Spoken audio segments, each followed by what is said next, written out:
dal leen ak jàmm seen seen bii di NGTV Sénégal. kii di Thiat Seck ginnaaw ba mu fi njëkkee génn daal di attaqué kii di Wally Seck ne kookee da ko may ab oto waaye oto bi mu ko may dara si baaxul te si coow loolee tamit ginnaaw si li ni mel mu génn daal di baalu kii di Wally Seck kookee di Thiat Seck jëlaat na buum daal di koy delloowaat ci boy ba. lu tax ñu wax li ni mel moom mooy que ne ci semaine bi ñu génn kii di Thiat Seck dafa dem ci benn soirée bu Sidi Diop doon amal ginnaaw ba mu yéegee foofee daal di def prestation ba noppi daa jëlaat ay kàddu daal di koy jëmale ci kii di Wally Seck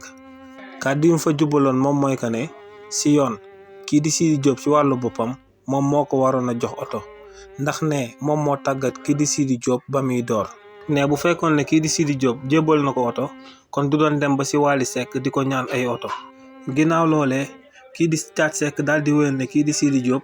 bul nangu kenn daal di lay muur ci réew mi di Sénégal ndax si réew mi di Sénégal boo fi nekkee am talent bëgg a dem dañuy jël ay jaas yi di ko gor sa tànk yi di la muur foo yëgul. ginnaaw loolee kii di Thiat Seck daal di wéyal ne moom si wàllu boppam dafa mën a wëy te dina fexe ba Sénégal kenn du ko fi muur. ne tamit moom ñaanul kenn oto daa dem ci concertu jàmbur woy fa yu neex ba kooku daal di kontaan daal di koy sànni ab caabi oto te ne bu oto boobee baaxul nag am na droit génn daal di koy xamal Sénégalais ne loolee ku métti mën ngaa màtt sa bakkan moo génnoon jégalu waaye jéggalu waatul. kàddu gaaru Wally yooyee la kii di Thiat Seck yëkkati woon daal di koy jëmale ci kii di Wally Seck ginnaaw ba mu teewee ci concertu Sidi Diop